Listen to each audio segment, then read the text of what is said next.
तक की बात पूरी हो गई। अब अगला प्रकरण चालू हो रहा है, कर्म के भेद, कर्म के अलग अलग प्रकार। गाथा नंबर 6।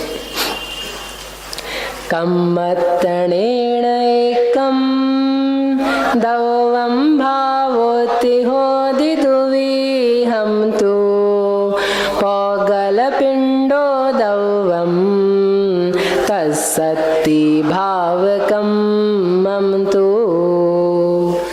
कर्म के कितने प्रकार होते हैं? कितने प्रकार होते हैं? 2, कोई 4, कोई 8, कोई 148। सुनो, सबसे पहले सामान्य, पहले सामान्य को पकड़ो, फिर विशेष को पकड़ना। जीव में भी आपको जानना है तो पहले आप सामान्य जीव जान लो, फिर विशेष भेद करेंगे।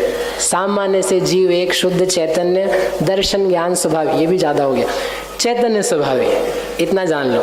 और विशेष करने जाएंगे तो ज्ञान दर्शन स्वभावी, फिर और विशेष करने जाएंगे तो सम्यक दर्शन ज्ञान चारित्र स्वभावी, फिर और जाएंगे तो ज्ञान दर्शन चारित्र वीर। ऐसे आगे जब बढ़ते जाते हैं, लेकिन सबसे पहले जीव में जीवत्व है, इतना जानना महत्वपूर्ण है। ऐसे कर्म कितने प्रकार का? उनका एक प्रकार का। क्या है एक प्रकार? कर्म। क्यों? सभी कर्म है, सब में क्या पाया जाता है? कर्म पना पाया जाता है, भले ज्ञानावरण हो चाहे वेदनी हो, सभी क्या है? कर्म। तो कर्म पने की अपेक्षा से क्या है? कर्म एक ही प्रकार का है। ज्यादा नहीं आए याद, एक कर्म होता है, वो कर्म मेरे लिए हितकारक नहीं है, इतना आपको याद रहा काफी है। वो ज्यादा याद रखना हो तो बोलो बस अब अपन थोड़ा सा विश्राम ले लें 10 मिनट का। सामान्य से कर्म का एक प्रकार है। फिर उन्होंने कहा द्रव्यम भावोत्ति दुविहम होदी, और द्रव्य भाव से भेद करेंगे तो कर्म के 2 प्रकार हैं, द्रव्य कर्म, भाव कर्म। ये किसके भेद हैं? कर्म के ही भेद हैं। द्रव्य कर्म क्या चीज है? पौगल पिंडो दवम, जो पुद्गल का पिंड है, वो जो हमने आपको पार्टिकल्स बताए, समूह है उनका, उस समूह का नाम है द्रव्य कर्म। और भाव कर्म क्या है? भाव कर्म किसे कहते हैं? राग द्वेष को। अब आपको थोड़ा बदलना पड़ेगा। तत्सत्ति भाव कम्मम तु, उस जो पुद्गल पिंड में शक्ति है, उस शक्ति का नाम है भाव कर्म। आपने जो भाव कर्म पढ़ा हुआ है ना, अब इसको थोड़ा सा गौण कर देना। भाव कर्म किसे कहते हैं? अरे फिर वही बात, राग द्वेष मोह को नहीं कहते हैं। गाथा पढ़ो आप। तत्सत्ति, कहाँ है गाथा? यही चलेगा। तत्सत्य ने पुद्गल पिंड की जो शक्ति है, उसमें जो फलदान की अनुभाग की शक्ति है, उस शक्ति का नाम क्या है? भाव कर्म। भाव यानी उसका इंटेंसिटी, पावर, और जो द्रव्य कर्म है उसका पिंड, उसको कहते हैं द्रव्य कर्म। अब जो आपने सीखा हुआ है, मोह राग द्वेष को हम भाव कर्म कहते हैं, कर्म को द्रव्य कर्म कहते हैं, तो उन्होंने उसका भी उत्तर दिया है। वास्तव में तो भाव कर्म कर्म की शक्ति का ही नाम है, लेकिन उस कर्म की शक्ति से इफेक्ट किस में आ रहा है? जीव में आ रहा है। क्या इफेक्ट आ रहा है? राग द्वेष मोह पैदा हो रहे हैं, तो उस कार्य का नाम भी क्या है? भाव कर्म। भाव कर्म कर्म की चीज है, उसकी निजी शक्ति है, उसका जो रिजल्ट दिखाई दे रहा है, उस रिजल्ट को भी हम उसी नाम से बोल लेते हैं। जैसे आप रिक्शा में कहीं जा रहे, रिक्शा बुलाना है आपको व्यक्ति नहीं दिख रहा है, तो आप क्या बोल लेते हो? क्या बोलते हो? ए रिक्शा इधर आ जा। रिक्शा आएगा कि रिक्शा वाला आएगा? रिक्शा वाला आएगा। लेकिन रिक्शा वाला जो है वो रिक्शा में बैठा है, तो हमने उसको उसी नाम से पुकार लिया। कभी कारण में कार्य का उपचार किया जाता है, यानी कारण को ही कार्य बोल लेते हैं, कभी कार्य को कारण बोल लेते हैं। अन्न प्राण है तो अन्न कारण है, प्राण कार्य है, तथापि हमने एक कर दिया। ऐसे भाव कर्म एक अलग चीज है, उसका जो रिजल्ट है वह अलग चीज है, फिर भी हमने उस भाव कर्म के कार्य को भी क्या कह दिया? भाव कर्म। समझ में ही बात? तो इसलिए उन्होंने मूल में ये दिया है, पौगल पिंडो दवम, जो पुद्गल का पिंड है वह द्रव्य कर्म है, और जो उस पुद्गल पिंड में शक्ति है फल देने की, उसका नाम है भाव कर्म। और उस भाव कर्म से जो रिजल्ट आ रहा है जीव में, राग द्वेष मोह अज्ञान आदि का, उसका भी नाम क्या है? भाव कर्म। ये कार्य में कारण का उपचार किया। कारण में कार्य का नहीं, कार्य को क्या बोल दिया हमने, कारण बोल दिया। इस प्रकार से 2 बताए। अब लेकिन जो हमने पढ़ रखे हैं वो आगे विस्तार से बताते हैं। गाथा नंबर 7। तम पुण 8विहं वा अडदाल स्वयं असंख लोगं वा।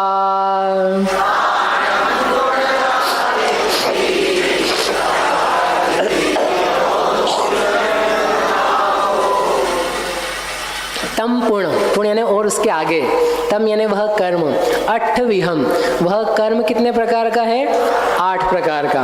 अथवा अड दाल संयम, अड यानी 8, दाल यानी 40, संयम यानी 100, तो कितने हो गए 148। 8 और 40 48, 100 मिला दिए तो 148। अथवा वह 148 प्रकार का होता है। अथवा असंख्य लोगम वा, असंख्यात लोक प्रमाण भी होता है। असंख्यात एक वैल्यू है, लोक यानी लोक में पाए जाने वाले प्रदेशों की संख्या, इतना भी कर्म के प्रकार पाए जाते हैं। सामान्य से 1, विशेष से 2, और विशेष करे तो 8, और विशेष करे तो 148, और विशेष करे और भेद करते गए तो एक असंख्यात लोक प्रमाण। इतने प्रकार के कर्म होते हैं। अनंत प्रकार के कर्म होते कि नहीं होते? टाइप्स से आप देखने जाओगे, अनंत प्रकार के कर्म नहीं मिलेंगे आपको, कभी नहीं मिलेंगे। यदि हम अनंत कह भी दें कि कर्म के अनंत प्रकार हैं, तो वह प्रकृति की अपेक्षा से नहीं कहे जाएंगे, वह अनुभाग की अपेक्षा से कहे जा सकते हैं। फलदान शक्ति अनंत होती है, इसलिए अनंत कर्म है। लेकिन यदि आप टाइप्स मिलाने जाओगे, एक ज्ञानावरण का, एक शुद्ध ज्ञानावरण का, एक पर्याय ज्ञानावरण का, ऐसे प्रकृति मिलाएंगे तो केवल और केवल 3 काल में आपको असंख्यात लोक प्रकार के ही कर्म मिलेंगे। अनंत प्रकार के कर्म नहीं मिलने वाले हैं। इतने कर्मों ने अपने को हैरान किया है, ज्यादा ने नहीं, इतने से निपटना है। कर्म असंख्यात ही प्रकार के हैं, लेकिन जीव में जो शक्तियां हैं वो कितनी है, गुण कितने हैं, अनंत है। तो बताओ पावर किसकी ज्यादा है और अपने को किसकी लगती है? अब जिसकी भी लगती हो, लेकिन आप समझ लो जिसमें ज्यादा गुण है वो ज्यादा पावरफुल है, और जिसके टाइप्स थोड़े से ही हैं, शक्तियां थोड़ी सी है, वह कम जाति का है और जीत भी जाते हैं। उनको प्रश्न उनको दे देना पीछे। फिर इसी के और प्रकार हैं अलग से। ताणम पुण्य, उन्हीं कर्मों के घादित्ती अघादित्ती, घातिया भी कर्म होते हैं और अघातिया भी कर्म होते हैं। ऐसे 2 नाम और दिए। कौन कौन से नाम दिए? जिनम कौन से दिए? घाती और अघाती। ऐसी हुंती सन्नाओ, ऐसी उनकी 2 प्रकार की संज्ञाएं होती है। इस प्रकार से ये 4-5 प्रकार से कर्म के भेद बताए हैं। अब इसके आगे वे 8 कौन से प्रकार हैं वो यहाँ पर कहने वाले हैं। हाँ,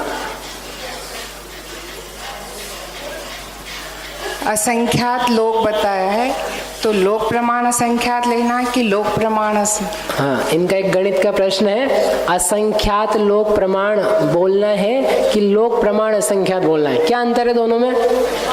बहुत अंतर है। जो पहले आ चुके उनको पता है बहुत अंतर है। लोक प्रमाण असंख्यात यानी हमने असंख्यात का माप बताया, इतना बड़ा असंख्यात, तो वो छोटा से ही होता है। इस लोक में जो आप लोक देखते हो, यहाँ पिक्चर लगा ना कहीं, वो लगा है, तो उस पिक्चर में जितने लोक में प्रदेश हैं, उन प्रदेशों के प्रमाण को बोलते हैं लोक प्रमाण असंख्यात। अब ये जितनी भी है इसमें और असंख्यात का गुणा करो, उसको बोलते हैं असंख्यात लोक प्रमाण, यानी असंख्यात मल्टीप्लाइड बाय लोक, तो बड़ा हो गया ना। एक जगह अकेला 1 लोक, एक जगह असंख्यात लोक, तो वैल्यू कौन सी बड़ी है? असंख्यात लोक। तो फिर यहाँ कौन सा लेना है? तो यहाँ लेना है असंख्यात लोक, यानी 1 लोक मल्टीप्लाइड बाय असंख्यात वैल्यू।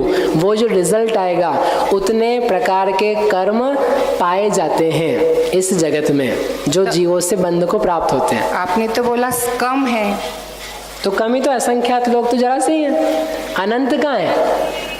अनंत नहीं है ना, अनंत की अपेक्षा से कम है, और संख्यात की अपेक्षा से तो असंख्यात गुने हैं। अभी हमने कहा था अभव्य जरा से हैं, अब वो जरा से होके भी अनंत हैं, लेकिन जितने भव्य हैं उनकी तुलना में तो इतने से हैं। ये पूरी पृथ्वी पे ढूंढने जाओगे ना आप, पूरे भारत देश में तो आपको 2-4 अभव्य मिल जाएं तो बड़ी बात है, सब भव्य रहते। आगे है कांगई गाथा भैया। अब ये 8 जो घाती कर्म है 8 प्रकार का है, उन्हीं का विस्तार करना है तो अपन आगे पढ़ते, समय है अभी अपने पास। गाथा नंबर 8। हाँ, णाणस्य दंसणस्य आवरणं वेयणीयमोहनीयम् आउगणाममगोदन्तरायमिद अट्ठपयडियो। अभी कर्म के 8 नाम जिनका विस्तार पूरे समय चलेगा, उनके यह नाम है णाणस्य आवरणम, दंसणस्य आवरणम, ज्ञान का आवरण ज्ञानावरण, दर्शन का आवरण दर्शावरण। कितने हो गए? 2। तीसरा है वेयणीय यानी वेदनीय, चौथा है मोहनीय यानी मोहनीय, फिर आउग यानी आयु, नाम यानी नाम, गोद यानी गोत्र, अंतराय यानी अंतराय, इधि 8 पैडियो यानी ये 8 प्रकार के कर्म होते हैं। कौन कौन से कर्म है? पहला दोहराना आपको, पहला, दूसरा, तीसरा वेदनीय, मोहनी मत कर देना। तीसरा क्या है? चौथा, पांचवा, छठा, 7वां और अंतिम। अब ये सीक्वेंस में गड़बड़ी क्यों हुई है? गड़बड़ी कुछ नहीं हुई है, आपने थोड़ा अलग टाइप से सीखा है और यहाँ पर मूल प्रकार से चल रहा है। अपने को जब भी कर्म के नाम बताने हो, 8 के यदि पूछे जाएं तो आपको यही बताने हैं, ज्ञानावरण, दर्शनावरण, वेदनीय, मोहनी, आयु, नाम, गोत्र, अंतराय सबसे एंड में। क्यों ऐसा है? अभी क्रम इसका ऐसा क्यों है उसका कारण आगे आने वाला है। लेकिन जितने अपने शास्त्र हैं, मूल शास्त्र कब से चालू हुए? षटखंडागम जी से। षटखंडागम जी में पुष्पदंत भूतबली महाराज ने सूत्र लिखे हैं, उन सारे सूत्रों में यही क्रम है। उसके अलावा उसके बाद तत्वार सूत्र जी आया है, तत्वार सूत्र जी में यही क्रम है। कर्मकांड जी है अभी चल रहा है जो, उसमें यही क्रम है। आप कुछ भी मूल आगम उठाओगे तो आपको सर्वत्र इस ही क्रम से कर्म मिलेंगे। घाती अघाती करके अपन अलग करें तो अलग हो जाएगा, लेकिन 8 कर्म यदि बताए जाएंगे तो उसमें तीसरे नंबर पे आपको हमेशा मोहनी वेदनी ही मिलेगा और मोहनी चौथे पे मिलेगा। इसका अच्छा रीज़न है, वो आगे आने वाला है। ऐसे ये 8 कर्म के नाम आपको याद रखने हैं। अब ये जो 8 कर्म